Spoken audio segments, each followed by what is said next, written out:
Alright guys, back again with another Cressida update.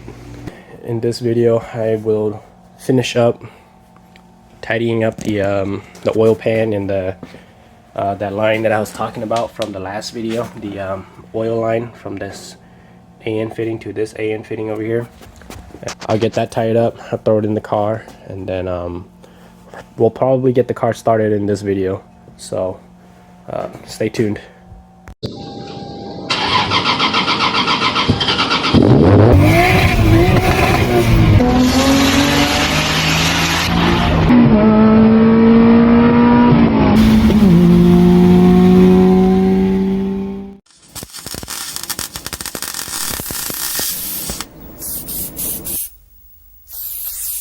As you can see here,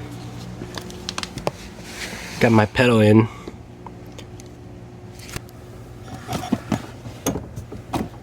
All these electrical components that you gotta remove out of the way. Kind of annoying, especially this one over here, but got it out. Let's see, let me show you. There's like a mounting point up there that you have to bolt the pedal into. See if you can see that. Okay, you see that? You see this bracket comes up like this, and there's that bolt right there, that one right there, that shiny one, that you have to bolt into the frame, which the frame already has a or the chassis already has that hole. It's just like an open nut. It's already got all the threads, and you basically just thread it in. Keeps the clutch pedal secure. Clutch pedal's all done. Master cylinders all tidied up in here. Just have this stainless line running beneath the brake master, and the transmission plugs in right about here. I've already did all the measurements, so plugs in right about here, so barely just long enough. I don't know why they didn't provide a 90-degree fitting if it has to bend back that way.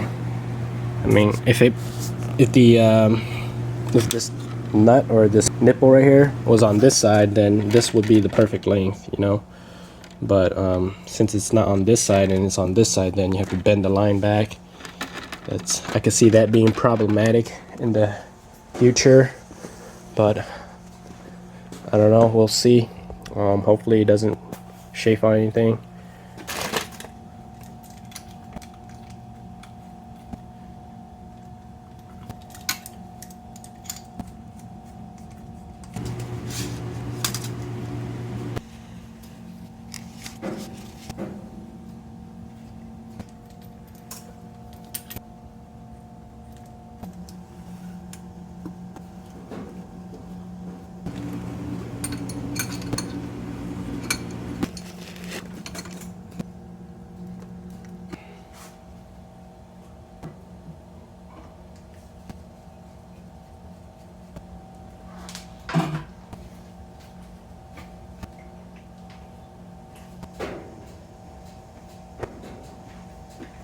So I got the oil pan on. As you can see, I got a bung welded onto the oil pan. I'm gonna cap it off for now, but in the future, when I throw in a turbo, this is where I'm gonna drain it to. Pretty sure this like spot right here is like the factory oil drain location, but since this is a non-turbo engine, then that's blocked off. I'm gonna just drain it right down here. Because I don't want to drill through there.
Alright guys, so as you can see here, engine's in here rock solid, got the mounts bolted down, transmission's bolted up, and check this out, couldn't have asked for better placement. Boom, perfect right in the middle. So I just went ahead and drilled a couple holes in the shifter just because they didn't exactly line up 100% with these rear holes. So I just drilled some new holes and then got the bushings here to you know, provide that nice seal, so won't be getting any road noise or fumes from, you know, the exhaust or anything. So that's going to be really nice. All right guys, got fluid in here,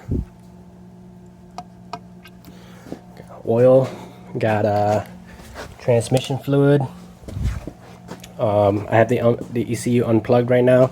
For this, I gotta install the battery, and then we're gonna primer over, and then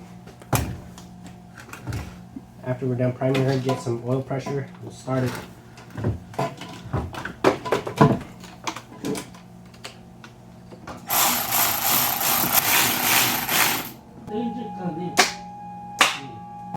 All right, take two. Forgot to hook up the starter. So we're looking for oil pressure.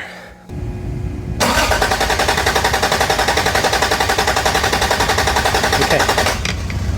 All right, so getting oil pressure, it's kind of low, but have some oil pressure, so I'm gonna plug in the ECU and then we'll start it for real. All right, now we're gonna prime the fuel. Turning the key on and off a couple times, and then once there's enough fuel pressure, we'll give her a start.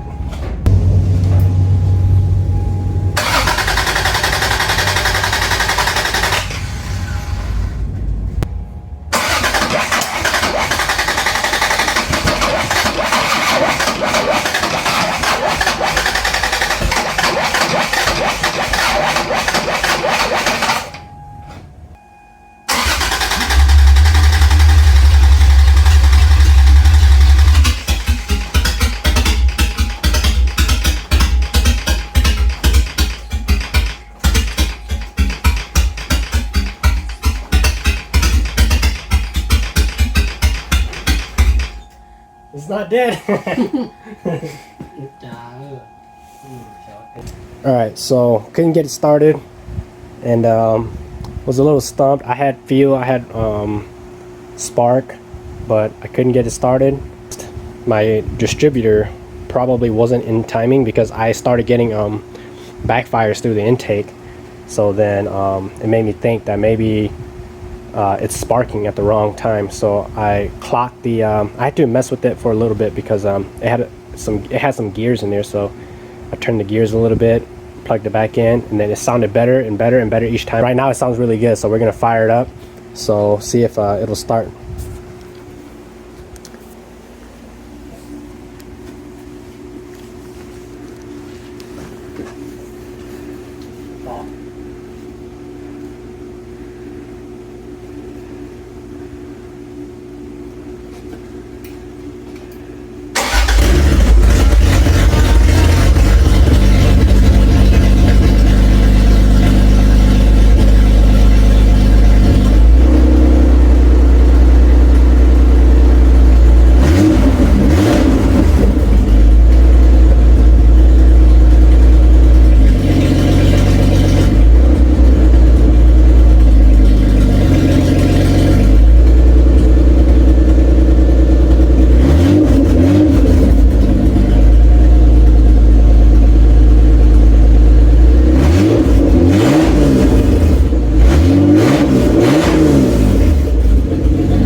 leak because I don't have the exhaust completely plumbed in, but I got oil pressure. Oh man, it's burned.